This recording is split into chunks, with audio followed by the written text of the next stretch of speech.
So, in the previous section, we were talking about how to design a single cycle data path. Uh,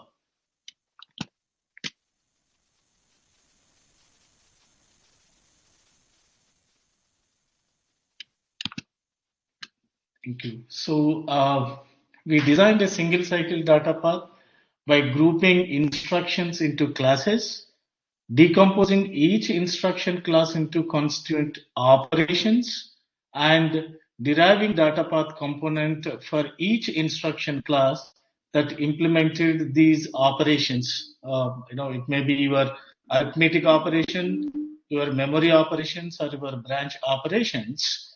So we use this single cycle data path component to create a multi-cycle data path where each step in the fetch, decode, and execute sequence takes one cycle. And this multi-cycle data path design approach has two advantages over the single cycle data path. As you know, we have seen each functional unit, like your register file or your data memory, and your arithmetic and your logic unit can be used more than once in the course of executing an instruction, which saves the hardware and thus reduce the cost. And the second one is each instruction step takes one cycle, as we saw, like cycle 1, cycle 2, cycle 3, cycle 4, and cycle 5. So different instructions have different execution times. So in contrast, the single cycle data path that we designed previously required every instruction to take one cycle. So all the instructions move at the speed of the slowest. So we just consider the basic difference between single cycle and multi-cycle data path. So in this diagram, if you clearly see, we observe some of the differences between single cycle and your multi-cycle data path. First, in multi-cycle data path, one memory unit stores both the instruction and your data, whereas in your single cycle, we have seen that this memory used for your instruction storage purpose and this memory used for your data storage purpose. But when you use this multi-cycle, the same unit will be used for your instruction storage purpose as well as for your data storage purpose. So in the multi-cycle data path, we use only one ALU, but whereas in single cycle we use the multiple ALUs there. So here in single cycle implementation, the instruction executes in one cycle, as we saw, because first it executes in this cycle, then the output of this cycle will be given as an input to the next cycle, then this cycle will be executed, and this process continued, right? So in single cycle implementation, the instruction executed as said in one cycle, and the output of all functional units of that cycle must be stabilized within one cycle. So in contrast, the multi-cycle implementation use one or more registers to temporarily store the ALU or functional unit outputs. We call them as your buffers. So these green line buffers are used for storing the values of each functional unit in one cycle.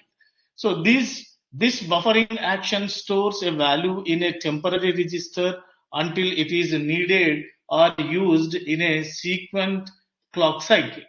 So note that there are two types of state elements in this entire scenario that we can call them as one is your memory part, and another one is your register part. So these are your state elements. In these state elements that we can call this as programmer visible. So programmer visible, the state elements, we say that one is your register file, another one is your program counter in this instruction fetch cycle. So in PC or your register file or the memory, in which the data is stored that is used by subsequent instructions in a later clock cycle. And the second one is a second statement we call the additional state elements called your buffer registers. So these are our buffer registers, which are programmer invisible, we can say this. So in these registers in which the data is stored that is used in a later clock cycle of the same instruction. So whatever data is there in this instruction that will be used later for the next cycle by the same instruction itself. So in this, the additional buffer registers that determines what functional unit will fit into a given clock cycle and the data required for later cycles involved in executing the current instruction.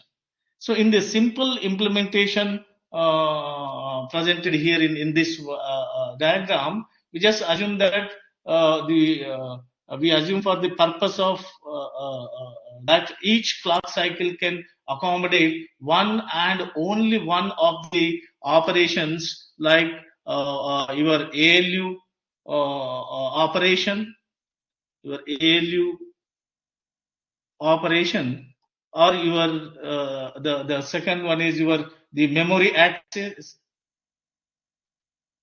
or your third one is your register access, part. So by keeping these things in mind, as said that one clock cycle can accommodate only one or only one of these operation. So then what are the new registers that required in this multi-cycle? As we talk, these are the inter-buffer stages. So these are also temporary registers. So what are the temporary registers which involve in this multi-cycle the data path designing means? As a result of buffering, data produced by memory register, by this memory or your the register or your the arithmetical logic units is saved for use in subsequent cycle. So the temporary registers are important to the multi-cycle data path implementation. So what are those? One, we use the instruction register. The instruction register, this saves the data output from the text segment of your memory. So we write this as your instruction register, or we can simply write your instruction register buffer. This saves the data output from the text segment of your memory for a subsequent instruction read. And another one is your memory data register, MDR record. Memory, one is instruction register, another one is your memory data register, MDR. It saves the memory output for a data read operation. So that we call this as your MD, R part. And there are some temporary registers which store the ALU operand values, read from the register file, the ALU operand values which read from this register file. So they we use this the ALU, the operand file registers, which stores not only the ALU output as well as the operands which are coming from this register file also. So the instruction register and memory data registers are distinct registers. There's because some operations require both instruction and data in the same clock cycle. So since all registers except the instruction register hold data only between two adjacent clock cycles. So these registers do not need a write control signals. In contrast, the instruction register, which is using here, which holds an instruction until it is executed, until it completes in cycle 3. And therefore, it requires a write control signal to protect the instruction from being overwritten before its execution has been completed. So to do this, there are some other, the units are also taking place called the multiplexers. These multiplexers are there. There are 4 multiplexers units which we are using. So we also need to add new multiplexers and expand the existing ones. So to implement sharing of functional units, sharing of the functional units of your register file, your signed instruction and your zero flag and the output of your ALU. So sharing these functional units. So we need to select between memory address as program counter for a load instruction, or ALU output for load and ALU output for your load and your store instructions. So the maxes also route to one arithmetic and logic unit, the many inputs and outputs. So it is taking a lot of inputs and the output for this ALU that were distributed among the several arithmetic and logic unit functions of the single cycle data path. So we make the some additional changes to the single cycle data path so that we can form the multi-cycle data path by adding the additional multiplexers like this. There are 4 multiplexers. We use 1, 2, 3, and 4 multiplexers. So add these multiplexers to the first arithmetic and logic input to choose between a register as input or the program counter as input. One is your NPC, which we saw, or this second input is your register file input. And on the second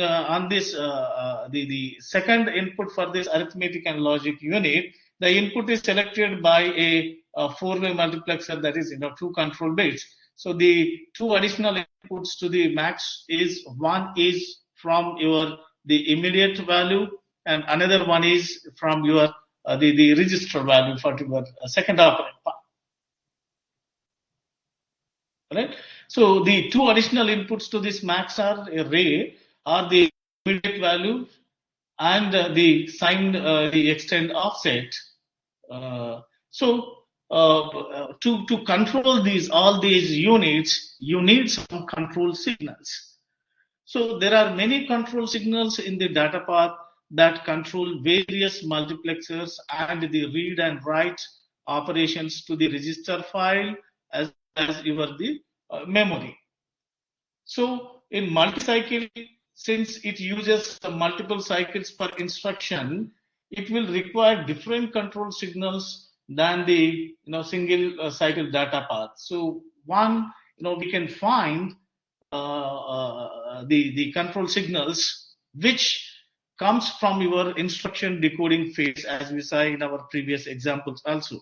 So when the instruction is decoded, suppose if you have the instruction like add R1, R2, and R3. So here, the register file is read as well as the operation code is there. So this operation code gives an input to your instruction, the control unit. So control unit will generate the corresponding control signals to, to give the control signals to the register file as well as your register file as well as your memory, whether to read or write operations. So this write control signals for your the instruction register and your program visible state units, like one is your register file as well as your memory register file, your memory and your the program control PC we call. And so there are total 6 signals it will generate, the control unit. One is the combination of your register read or write signal. So in the instruction decoding phase, the control signal is a register read. In the write back phase, it gives the control signal that you are register write. Similarly, for your the memory read and write, in the instruction fetching code, it gives the memory read instruction, and in the memory access code stage or cycle, it gives the memory write the control signal. Similarly, we use the multiplexers. So for this multiplexers, which input should be selected to give, whether it should be select the NPC or the register from this multiplexer one, or the immediate signed value or the immediate value. Okay, the signed value or the immediate value it should take. So this selection, for this selection purpose, the control unit gives the ALU source 1 and ALU source 2 selection control signals, and then it gives the ALU control signal which operation the ALU should perform, whether it should perform the addition operation or your subtraction operation or your what you call the logical AND operation or OR operation. So this operation should be selected based on this control signal ALU, and finally it gives the write back source. In this write back source, it is going to select in which register or memory it is going to write. So write back source control signal will be given. So, and we just saw these interstage buffers, which are basically used to store the output of every stage of your multi-cycle. And these interstage buffers or registers are typically required for multi-cycle, as we just discussed. And they store the instructions and their output values. So then the before going into this, you can see in our branch and jump instruction support, this multi-cycle also gives in the branch and jump instructions. We have seen in the previous example also, to implement branch and jump instructions, one of three possible values will be written back to your program counter. So what are those? One is your ALU output. We have seen in the example ALU output, or the ALU output. This is given as an input, right? ALU output, or your register here. This Z flag output. The combination of based on this Z flag, whether it is going to calculate this ALU output or it just takes only the NPC.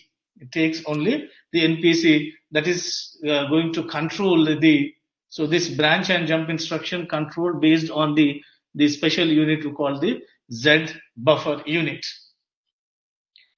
So in this instruction, as we are talking about, so in multi-cycle implementation, the main different benefit of this multi-cycle implementation is that different type of your instructions takes different cycles to execute. Like for example, ALU instruction, as we saw in the example, it takes only 4 stages. What are those? Instruction fetching, instruction decoding, executing the instruction, and then it goes with the write back. It don't use the memory.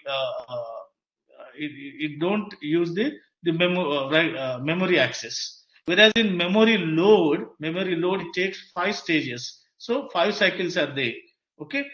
What are those? It involves instruction fetching from the memory, then instruction will be decoded in the second cycle, and when it goes for instruction execution, it may calculate the address of the next the target address. So for that, it is going to use the memory access stage, and finally it is going to write back into the registers.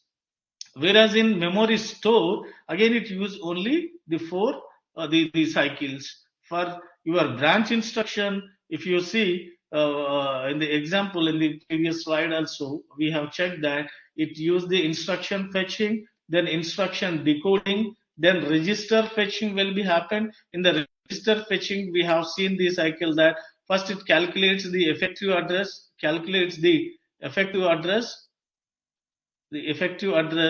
and then it goes to the next stage, that branch completion stage. So it takes only these 3 stages, and in the execution stage it will take this part. So given a program with a mixture of all the type of your instructions, the combination of ALU, memory unit, memory stores, and your branch instructions, the average execution time for an instruction will be always less than your the 5 cycles, and you can write that cycles per instruction is less than your 5 cycles. So during this execution, you can find some of the exceptions. So what are those exceptions, and how those exceptions are going to be handled? We call these as your exceptional handling part. So if a control design was not hard enough, then we also have to deal with the very difficult problem of implementing exceptions and interrupts. The interrupts. So which are defined as like an exception is an anomalous event arising from within the processor. You are within the processor, whereas your interrupts are outside the processor.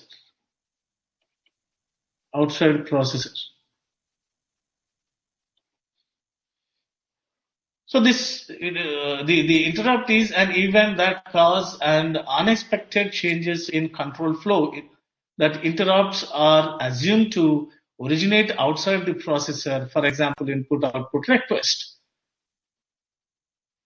So we follow some, the Peterson and the Henise's convenient for simplicity. An interrupt is an externally caused event and an exception, one of all other events that cause unexpected control flow in a program. So the basic, when these interruptions and your exceptions are there, then basic exception handling mechanism is required. Basic exceptional handling mechanism is required. So after an exception is detected, or we can say that we discussed the control design required to handle two types of exceptions, like an undefined instructions, or we call the undefined instructions, and the arithmetic overflow. So these exceptions are the arithmetic overflow. These exceptions are the German to the small language are like 5 instructions. So whose implementation we just explored so far. So after an exception is detected, the processor's control circuit must be able to save the address in the exception counter. In these cases, save the address in the exception counter, we call the APC of the instruction that caused the exception, and then transfer control to the operating system. First it stores, this unit saves, and then it passes to your operating system. The control passes to the operating system at a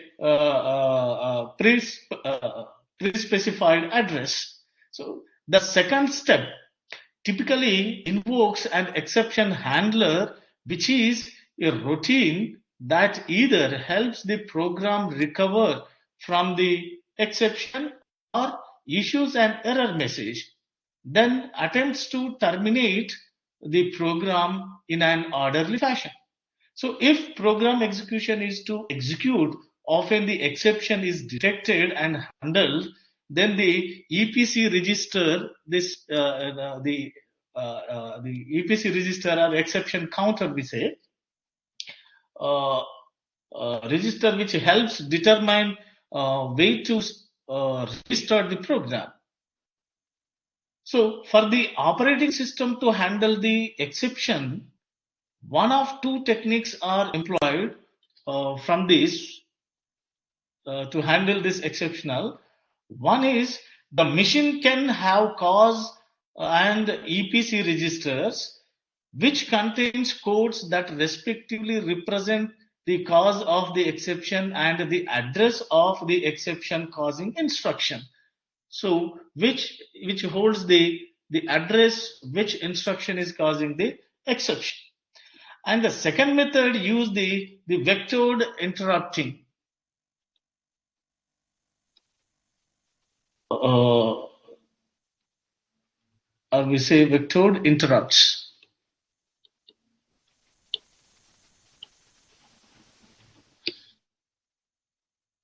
So this in vectored interrupts where the address to which control is transferred following the exception is determined by the cause of the exception. If vectored interrupts are not employed, the control is transferred to one address only, regardless of cause. So then the cause is used to determine what action the exception handling routine should take. So these are some of the exceptions. So basically, an exception is an unscheduled event that disrupts the program execution path. So in these exceptions and their control unit, as we said, the control unit is also responsible for handling exceptions and your interrupts. So these interrupts just because of your input output request that is outside your processor. So when there is an exception, the control is required to store the current processor states in your EPC and transfer to the exceptional handling mechanism that is your operating system. So sometimes this exception handling also involves the waking up the operating system and notify the OS of your exceptions. So then, how to handle all this? Then there is a mechanism we call the microprogramming. Microprogramming. So in this microprogramming,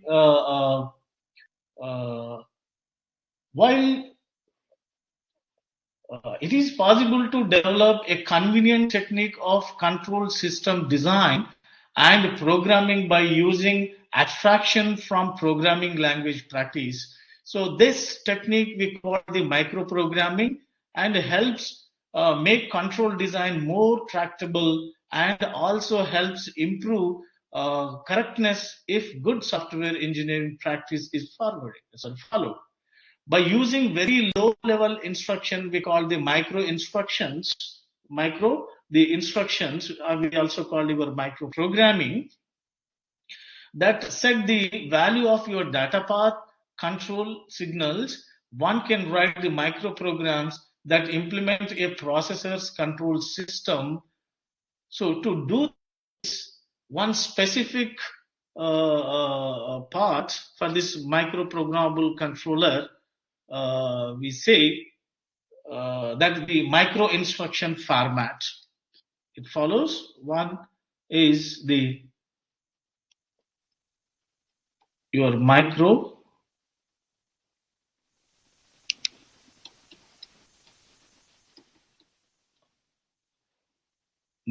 instruction format. So that formalize the structure and content of the micro instruction fields and functionality. And second one is it follows the specific part that sequencing mechanism.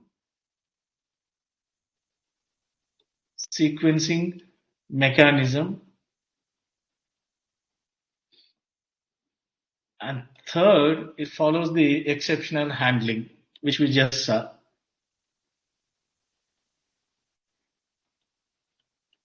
Handler. So in micro instruction formatting, the micro instructions is an abstraction of your low-level control units to form these programmable controllers. We follow this the micro instruction format.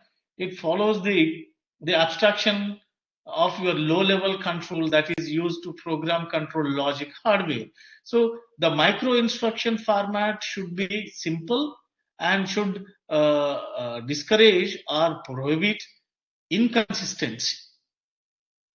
So the implementation of each micro instruction should therefore make each field specific a set of non-overlapping values. Signals that are never asserted concurrently can thus share the same field.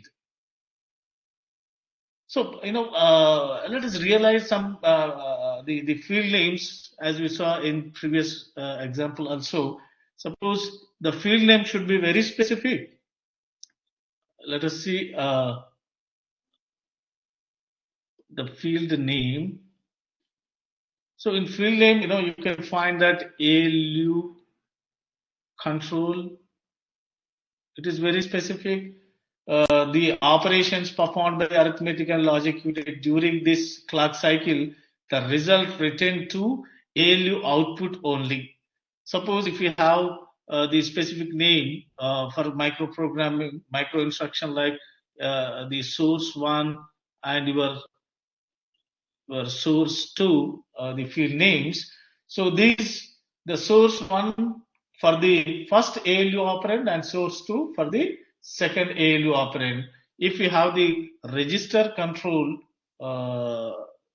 suppose the register control specific name is there, then it says specify read or write operation, read or even write operations for your register file, as well as the source of a value to be returned to the register file if write is enabled. And similarly, you have the memory control.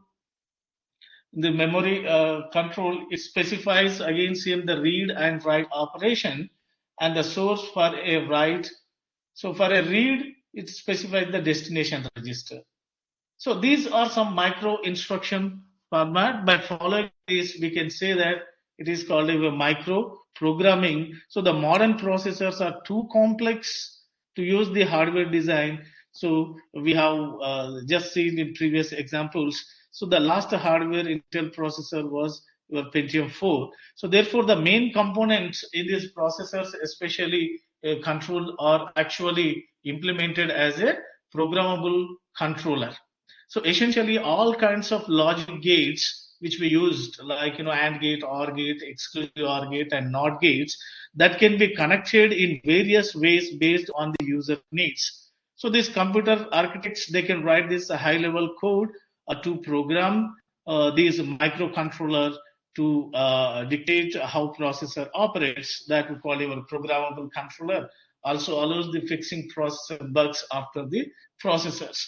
So with this, we'd like to stop the, we will conclude this, the data path design of your single data path design of your single cycle data path design and multi-cycle data path design.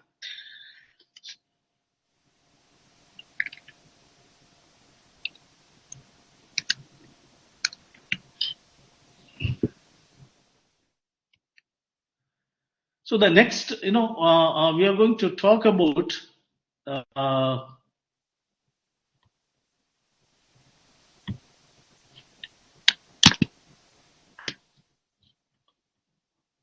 I'll stop recording and start recording for the new one.